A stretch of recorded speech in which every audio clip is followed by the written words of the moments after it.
Good afternoon, everybody. It's very nice to have the coveted after-lunch speaking slot. Barry didn't tell me about that part when I signed up to do this.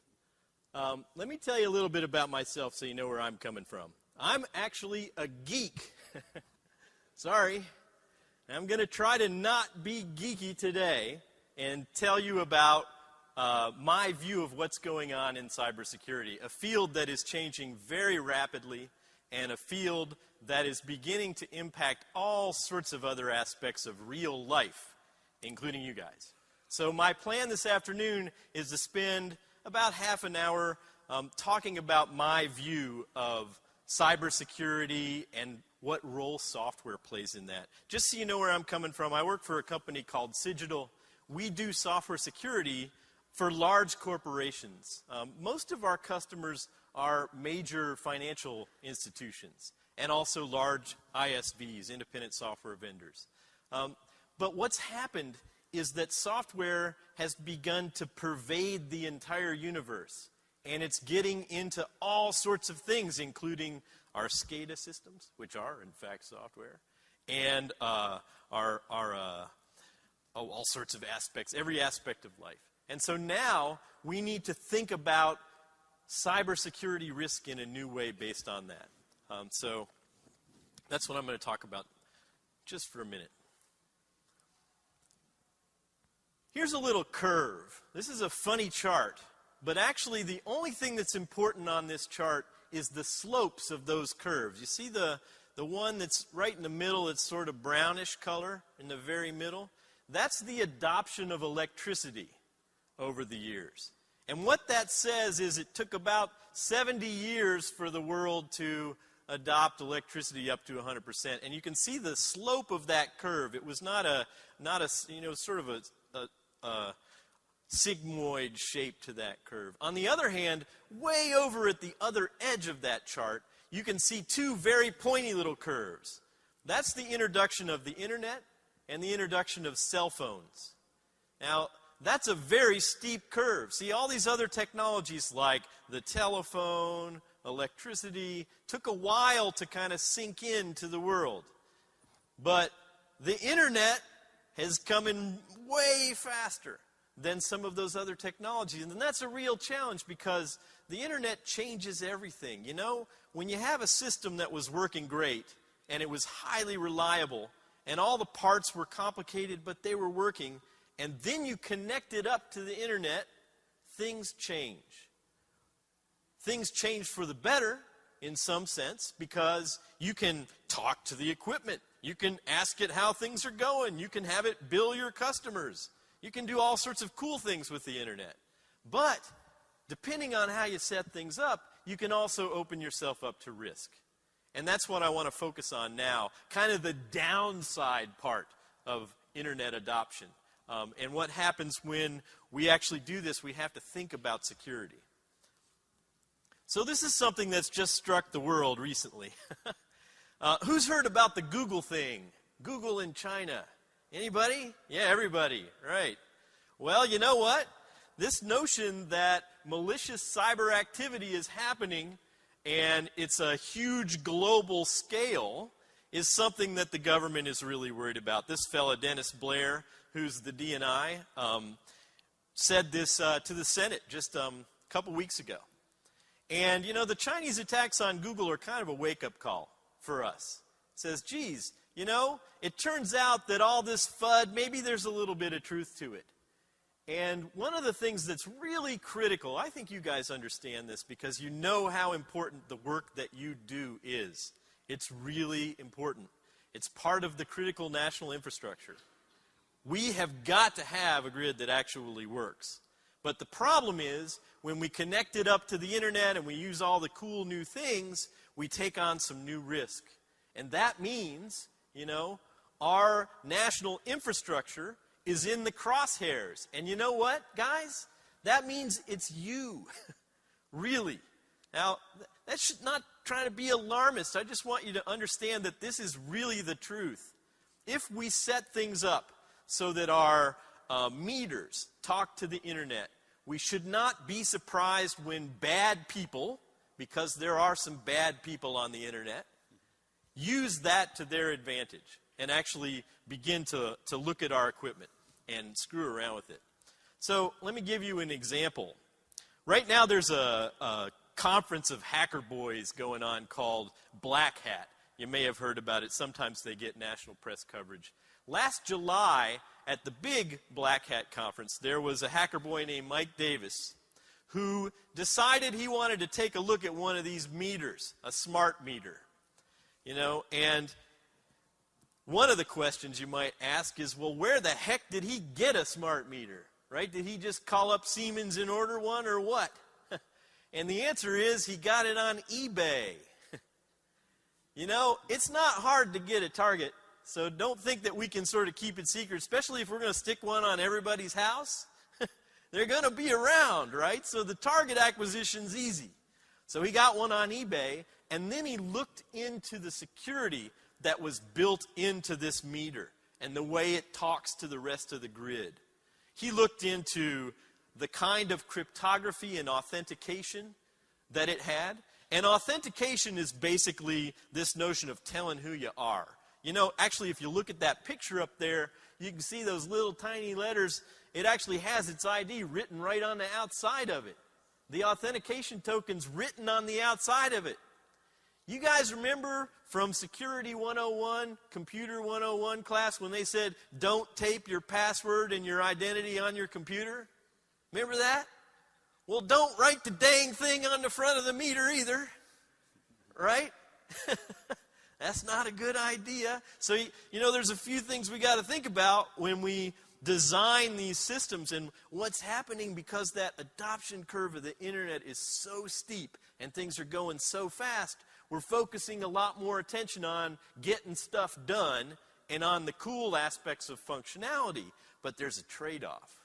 So let's talk about the downside of this, of Mike Davis's attacks on this stuff. You know, so he took over control of one meter by doing a software hack. See, this meter has software in it now, and if you send it the right kind of message, you can make it misbehave.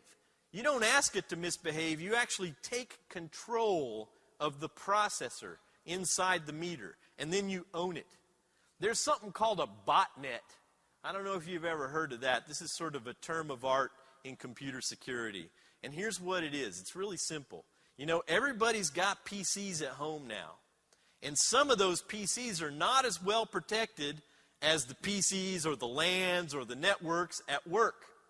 And so what happens is, you get on an ISP, right? You get an internet service provider like Comcast or Fios or whoever, or the satellite is what I've got because I live in the boonies, right? Like some of you guys. And so we have this this system set up where these unprotected kind of naked computers are sitting there on the internet in everybody's house. And they get taken over by bad people, often through malicious software, maybe a malicious website or a virus or whatever.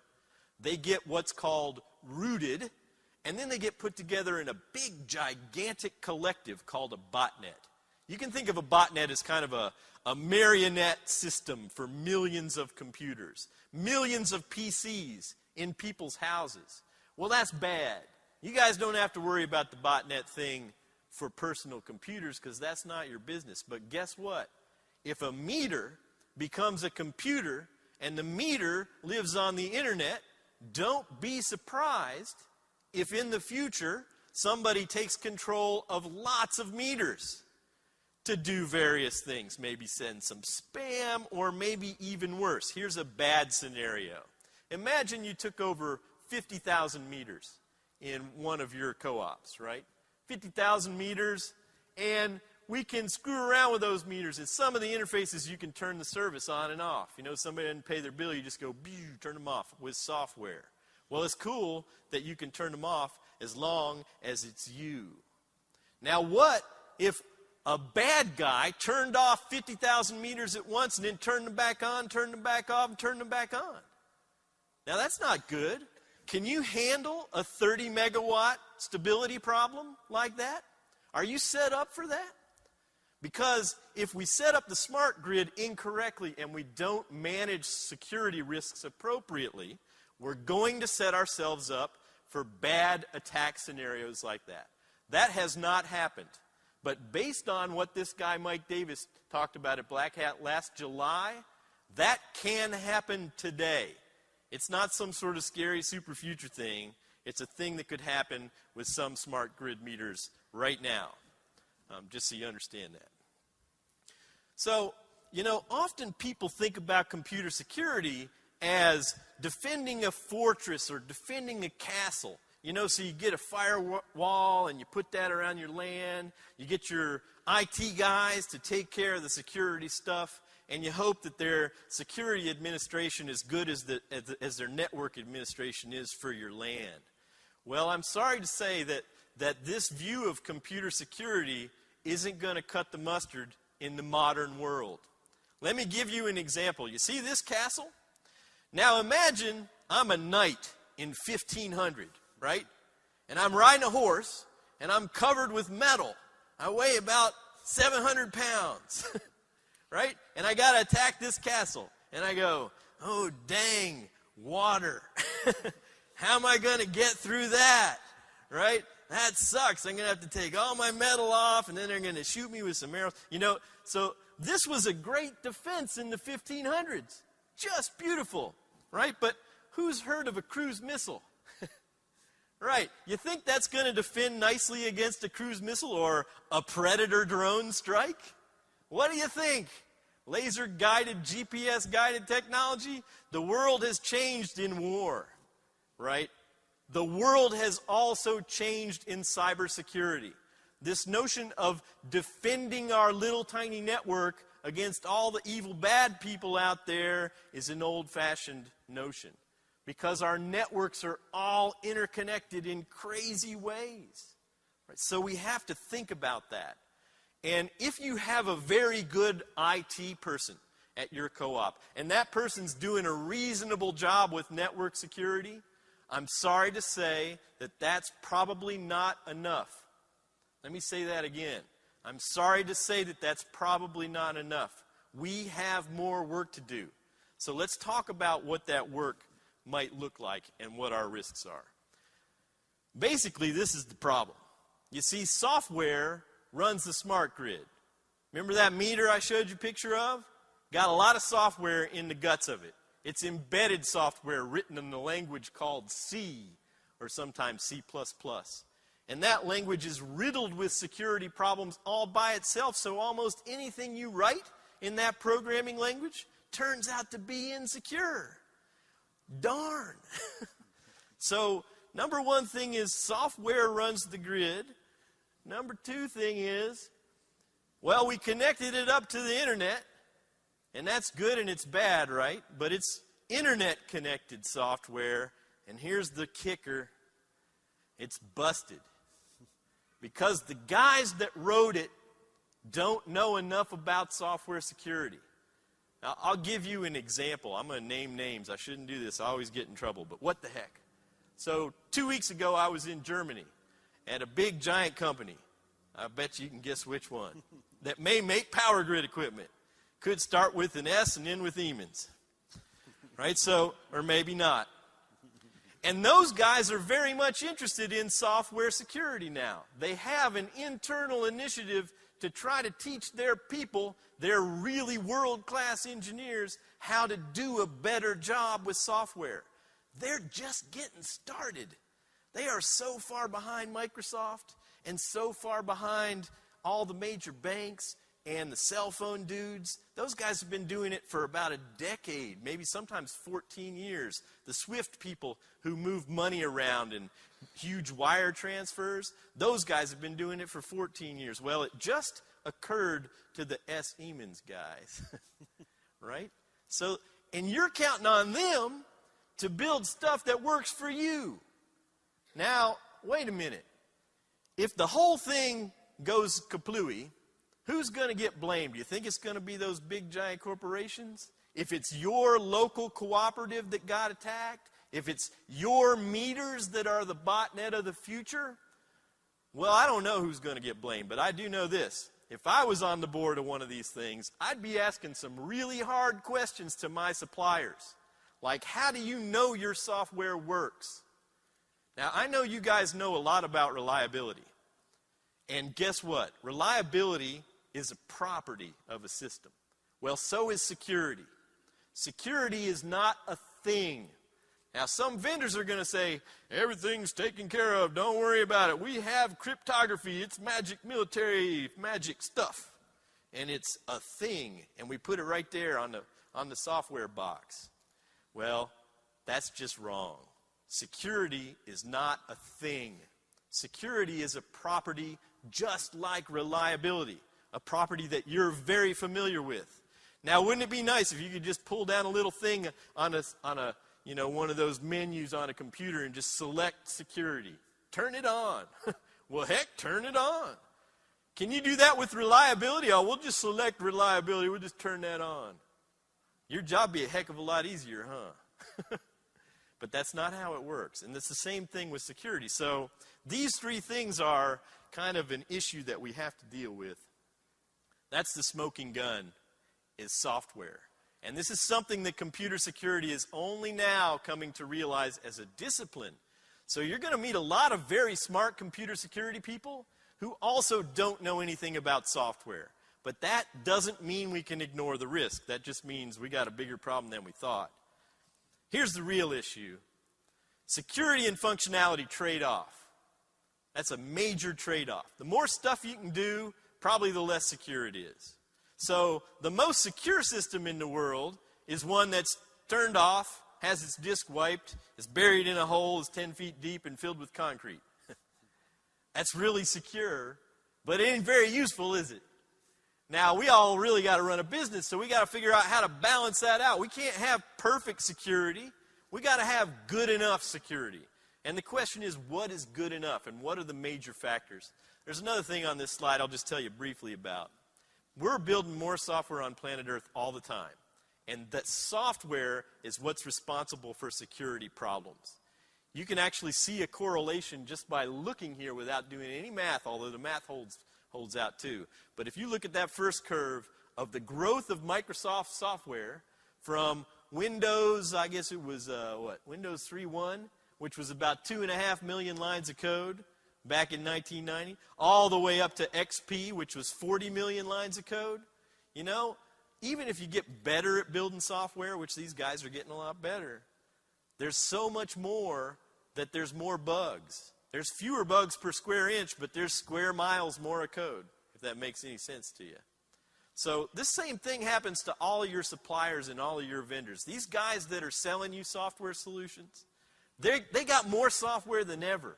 One thing to ask is, well, how much software is in that meter anyway? How many thousands of lines of code, or God forbid, millions of lines of code are in that meter? And what did you do to check the security of that?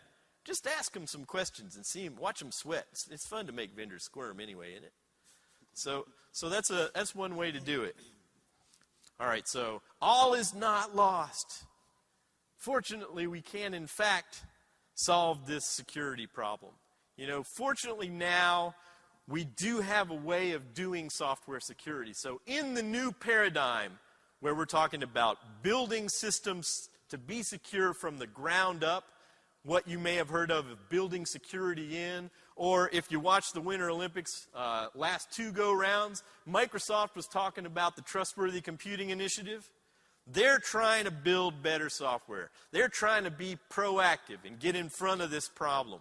Some of your vendors are doing that, and that's the good news. The good news is we actually do know what to do, and we can actually do it. The bad news is some of the people that build COTS, you see that word COTS there in bullet number 2? COTS stands for commercial off-the-shelf software. It's just off the shelf. You bought it. It came with the meter. It came with the SCADA system. It came with the PC. COTS means somebody else wrote it. You guys don't write software, really. Some of you maybe do. But you use an awful lot of software in the stuff that you're getting provided by your vendors. The good news is we also know how to control vendors. We know what questions to ask. If you need some help with that, we can help you by arming you with the right questions to ask your vendors. So how'd you do this? How'd you do that? How big is it? How many bugs? Who's done a penetration test? These sorts of things are things that we can begin to ask. And by carefully considering the stuff that we're putting together, the modern stuff that has software, we can begin to really get a handle on this problem. So all is not lost. It's just a risk management game. Now, I said a minute ago about the most secure computer being buried in a hole filled with concrete. Really, there's this trade-off. You got to look at the right level. There is such a thing as too much computer security. That's right. I'm a computer security geek, and I just said that. So you can hold it against us all. There is such a thing as too much security. You got to have just the right amount. And the real question is, what is just the right amount? Is there one answer for all co-ops? Is there one answer for all of the subgrids that we've got out there or not? I don't know the answer to that right now. But I can tell you this. This is something that you have to think about with your board of directors hat on, right? This is something that has to do with governance, with making the right decisions from a risk management perspective. And risk management turns out to be hard. Just ask those fellas on Wall Street. They thought they were managing risks, and then they kind of screwed up, right? So we had to bail them out and whatever. And we still got some bailing out to do, I suppose. But this notion of trying to figure out what the upside and downside is, how, if we're going to ship these meters around, then what are the good parts of that and the bad parts? Are you a bad person or a good person? You're a good person. You going to replace my water there? All right, who ordered the water? Are those sealed? Thank you, sir. Well, why risk management? You have to do it because, your geeks that think about computer security, they're going to be spouting off stuff like CSI, CISSP, LMNOP, firewall, antivirus, malware, blah, blah, botnet, yada, yada, right?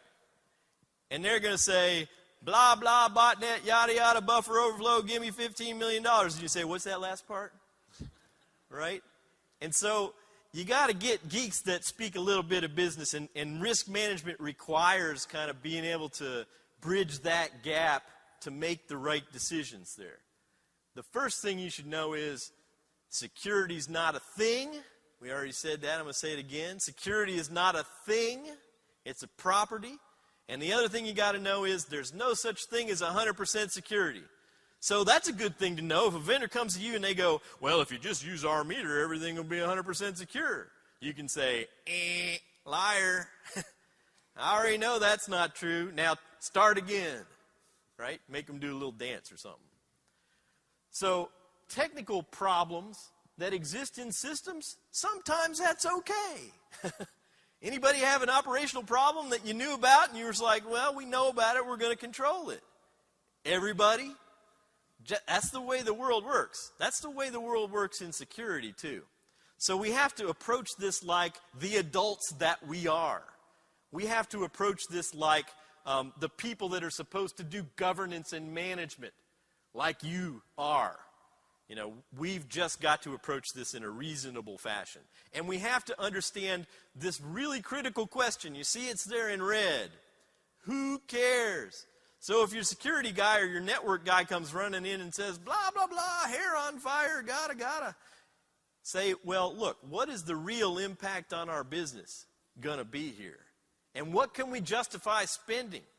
And what's the real probability that that's going to happen? And then you start doing risk management in a reasonable fashion. That's what computer security is really going to take. That's the risk management-based approach. All right, so let me arm you with a few other words in the last couple minutes here, just so you know some things you can ask about. Now, there are a bunch of vendors who are going to offer various services to you, and here's some of the ones you might consider. All right? You might say to your vendor who wants to sell you the smart grid doohickey with all the software in it, so, has anybody done a code review? That is, has anybody actually looked at the software itself to figure out whether or not it's secure? Has anybody done a system-wide penetration test? Looking at things like whether or not you printed the authentication token right on top of the dang thing, right? Has anybody done an architectural risk analysis looking at how all the parts go together? We know we have some risks here and there and there and there. What happens when you put them all together into a system? And then the most important two, which are highlighted in bold there for you. Vendor assessment and COTS analysis. Do you remember what COTS stands for? Commercial off-the-shelf software. Somebody comes to you with some stuff and they go, here, just buy this, everything's perfect. And you say, well, I got a question for you. How do I know it's secure? And they go, oh, well, you know, we just put some magic cryptography in there, so it's definitely secure. Is that the truth or not? What do you think? Say, well, did you have anybody do an assessment?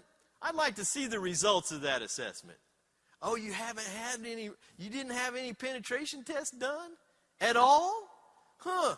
Well, you're going to have to fix that if you want me to buy your stuff. That's vendor control. And all you need is a little bit of knowledge to ask the right questions to get these guys to behave themselves. Now, the good news is, even though there's an awful lot of software and we're building more all the time, developers who write that code, they want to do the right thing. They're built that way. They want to build stuff that works, and they want it to work for you. We can take advantage of that by teaching them the stuff they ought to do. There's something else that's slightly more technical I don't have time to talk about, called the BSIM. It's some work I'm working on now. If you're interested in deep technical geekdom stuff, like how does Microsoft try to do a better job building software security with their 30,000 developers? 30,000. Or, you know, Goldman Sachs with their 15,000 developers, and here you thought they were a bank, right? So how do they do it? Well, that's what that BSIM work is about. And I think that may in the future be something we can use as kind of a yardstick there. And as I said before, I'm actually a geek. If you really want to go crazy, you can get a copy of that book. It has code in it too, I'm sorry. Right? But it'll at least help you fall asleep at the end of the night. So that's what I had to say about risk management and cybersecurity and the risks that we're facing. I'm going to give you a couple of pointers and then I'll be done. This is places to look for more stuff. I write a monthly column for this place called Inform IT. You can check that out. If you just use Google on my name, all this stuff will come up. And I've got this thing called a podcast. It's kind of like radio for your iPod. I'm sure you guys know what podcasts are.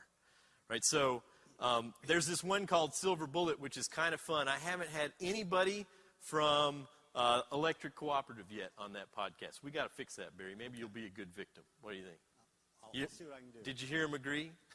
Yeah, I see him nodding. Did you hear that? You got that? All right, he's on the hook. Right, so that's me talking to other security geeks who are my friends and asking them hard questions that I didn't tell them in advance, which leads to an awful lot of laughing, right? But it's fun, so you can check that out. And then, let's see what else we got here. There's that book if you're a geek. But most importantly, there's my email address. Now, I'm on email all the time. I really care about software security. And I really care about computer security. Enough that I'd be very happy to try to help you guys cut through all the hype and the baloney. Because I will tell you this. There's a lot of BS in software security and in computer security. A lot of BS. It's like the old Wild West, you know. And the good news is if you just ask a couple questions, you know, the BSers often just fall by the wayside. So if we arm ourselves with just a little bit of knowledge, we can make a lot of important progress on this risk management issue. All right, well, thank you very much for your time. I'll pass the baton back to Barry. Thank you, Gary.